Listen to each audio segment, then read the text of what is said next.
आदरणीय मंत्री जी, दिल्ली प्रदेश अध्यक्ष, राष्ट्रीय अध्यक्ष आर्या जी, महासचिव निगम जी, पुष्पांकर जी, दिल्ली प्रदेश अध्यक्ष राजवीर जी, जय भीम मिशन की समस्त कार्यकारिणी और यहाँ उपस्थित सभी साथियों को मेरा क्रांतिकारी जय भीम, नमो बुद्धाय। सावित्रीबाई फूले जी की जयंती और नव वर्ष की आप सभी को बहुत बहुत शुभकामनाएं। साथियों, सावित्रीबाई फूले भारत की पहली महिला शिक्षिका, एक तो वो महिला और ऊपर से दलित। सोचकर देखिए, 19वीं शताब्दी में जहां महिलाओं के लिए घर से बाहर कदम निकालना भी कठिन था, दलितों के लिए शिक्षा नामुमकिन सी थी। ऐसी परिस्थिति में पहले खुद पढ़ना, फिर अन्य महिलाओं को पढ़ने के लिए प्रेरित कर स्कूल तक लेकर आना, कितना संघर्ष करना पड़ा होगा, कितनी कठिनाइयों का सामना करना पड़ा होगा, मगर वो डटी रही और समाज की रूढ़िवादी सोच को अपने सामने झुका दिया। ऐसी महान योद्धा थी सावित्रीबाई फूले।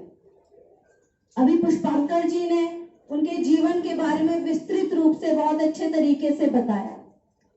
उन्होंने अहमदनगर के फलाह इंस्टीट्यूट से टीचर्स ट्रेनिंग की। टीचर्स ट्रेनिंग करने के बाद जब वो लौटी तो फिर उन्होंने पीछे मुड़कर नहीं देखा। उन्होंने ज्योतिबा के साथ मिलकर एक के बाद एक 18 स्कूल खोल डाले। 1848 में जब उन्होंने पहला स्कूल खोला तो क्योंकि वो स्कूल एक दलित द्वारा और दलितों के लिए खोला गया था, इसलिए कोई भी अध्यापक उसमें पढ़ाने को तैयार नहीं हुआ। तब उस स्कूल में पढ़ाने का जिम्मा सावित्रीबाई ने लिया। वो घर घर जाकर लोगों का साथ, खासकर महिलाओं को, लड़कियों को पढ़ने के लिए, स्कूल आने के लिए प्रेरित करती थी। और जो लड़कियां, जो बच्चे लगातार स्कूल आते थे, वो पैसे देकर उन्हें प्रोत्साहित करती थी ताकि वो स्कूल आना बीच में छोड़ ना दे, पढ़ाई उनकी बंद ना हो जाए। आजकल जो आप लोग स्कूलों में पीटीएम का, पेरेंट्स टीचर्स मीटिंग का जो चलन देख रहे हैं, इसकी शुरुआत करने वाली भी सावित्रीबाई फूले ही थी। उन्होंने किसानों और मजदूरों के लिए रात्रि पाठशालाओं का निर्माण किया। जैसे जैसे उनका मिशन आगे बढ़ रहा था, तथा कथित स्वर्ण समाज में उनका विरोध भी बढ़ रहा था। अभी पुष्पांकर जी ने बताया कि किस तरह उन्हें घर छोड़ने के लिए मजबूर कर दिया गया और उस्मान शेख और फातिमा शेख ने उन्हें जगह दी, अपना घर दिया स्कूल चलाने के लिए। फातिमा शेख जी उनके साथ स्कूल में पढ़ाने लगी। इसके अलावा 1850 में उन्होंने एक आंदोलन चलाया जिसमें ये कहा गया कि अब से किसी भी विधवा का मुंडन नहीं किया जाएगा, और इसके लिए उन्होंने पूरे नाई समाज को अपने इस मिशन में जोड़ दिया कि किसी भी विधवा के बाल नहीं मुंडे जाएंगे। उन्होंने विधवा पुनर्विवाह के लिए आंदोलन किए, सती प्रथा के खिलाफ आंदोलन किए, बाल विवाह के खिलाफ आंदोलन किए, और इसी तरह वो समाज को सुधारने के लिए और महिलाओं के हक की लड़ाई लड़ते हुए आगे बढ़ती रही। 1873 में 1873 में वो सत्य शोधक समाज की सदस्य बनी और ज्योतिबा की मृत्यु के बाद उसकी चेयरपर्सन बन गई। 28 नवंबर 1890 में जब ज्योतिबा की मृत्यु हुई तो क्योंकि उनका गोद लिया हुआ बेटा एक ब्राह्मण कुल से था, तो समाज में इस बात का विरोध आने लगा कि एक ब्राह्मण के द्वारा ज्योतिबा का अंतिम संस्कार नहीं किया जा सकता। ऐसे में सावित्रीबाई फूले खुद आगे आई और उन्होंने ज्योतिबा को खुद मुखाग्नि दी। सोचकर देखिए उस समय में एक महिला के लिए कितना क्रांतिकारी कदम रहा होगा।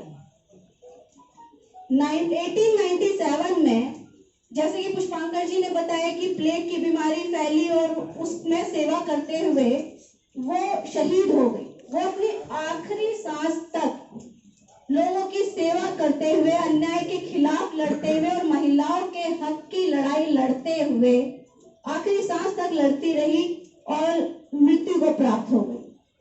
आजादी के बाद बाबा साहब अम्बेडकर ने हिंदू कोड बिल के द्वारा महिलाओं को बराबरी का दर्जा दिया। मगर बहुत ही दुख की बात है कि आज भी बहुत ही कम महिलाओं को अपनी क्षमताएं विकसित करने की, अपने फैसले लेने की, यहाँ तक कि अपने मन की बात बोलने और सोचने तक की भी आजादी मिल पाई है। एनएसएसओ के द्वारा जारी डाटा के अनुसार केवल 7.5% महिलाएं ही केंद्र सरकार की नौकरियों में कार्यरत हैं। सिर्फ 14% महिलाओं को देश की संसद तक पहुंचने का मौका मिल पाया है, और उसका भी अगर आप वर्गीकरण करेंगे तो दलित महिलाएं ना के बराबर हैं, क्योंकि उन्हें महिला होने के साथ साथ दलित होने का दोहरा दंड भुगतना पड़ता है। हर समस्या का उन्मूलन शिक्षा के द्वारा किया जा सकता है, पर हमारे देश में जहां महिलाओं की औसतन शिक्षा दर 59% है, वहीं पुरुषों की 81%। महिला और पुरुष की साक्षरता दर की भिन्नता ही उनके बीच की सामाजिक असमानता को दर्शाती है। आज भी हमारे परिवारों में अगर किसी एक बच्चे को अच्छी शिक्षा देने की क्षमता है तो प्राथमिकता हमेशा बेटे को दी जाती है। संविधान ने बेशक पुत्री को पिता की संपत्ति में बराबर का अधिकार दिया हो, पर हमारा समाज आज भी इस कानून को मान्यता देने को तैयार नहीं है। इन सब संघर्षों के बाद भी अगर कोई महिला आगे बढ़ती है तो पहले परिवार और फिर समाज कदम कदम पर उसकी राह में रोड़े अटकाता है। अगर वो किसी विषय पर अपना पक्ष रखे तो उसे जवाब देना कहा जाता है। अपने फैसले खुद लेने लगे तो उसे अनुशासनहीनता का नाम दे दिया जाता है, और स्वतंत्र होकर जीवन जीना चाहे तो उसके चरित्र पर ही प्रश्न चिन्ह लगा दिया जाता है। दरअसल महिलाओं की सफलता, स्वतंत्रता और आत्मनिर्भरता से हमारे पुरुष प्रधान समाज के मनुवादी पुरुषों में अपनी सत्ता छिन जाने का भय उत्पन्न होता है। और सत्ता का मोह क्या होता है ये तो आप लोग जानते ही हैं। इसे बरकरार रखने के लिए कई बार पुरुष इंसान से जानवर में तब्दील हो जाते हैं, और महिलाओं को उनके अपने अहंकार को शांत करने के लिए कई बार महिलाओं को उनके द्वारा मानसिक यातना, शारीरिक हिंसा और बलात्कार तक का सामना करना पड़ता है। आज से लगभग 150 साल पहले सावित्रीबाई फूले जैसी वीरांगना महिलाओं के अधिकारों के लिए लड़ते लड़ते शहीद हो गई, पर आज भी देश में हालात ये हैं कि 90 दिन की बच्ची से लेकर 90 वर्ष की बुजुर्ग महिला तक कोई भी सुरक्षित नहीं है। अगर हम सचमुच महिलाओं की स्थिति को लेकर ईमानदारी से सोचते हैं तो शुरुआत अपने घर से करनी होगी। हर माता पिता को ये समझना होगा कि अपनी बेटियों को तौर तरीके सिखाने से, लाज शर्म बताने से या रीति रिवाजों की बेड़ियां पहनाने से वो सुरक्षित नहीं होंगी, बल्कि अगर हम अपने बेटों को प्रेम, ममता, दया, त्याग जैसे भाव दे सके, उन्हें संवेदनशील बना सके, उन्हें महिलाओं का आदर करना सिखा सके, तो हम अपने बच्चों को एक स्वस्थ, सुरक्षित और विकसित समाज दे पाएंगे। और समाज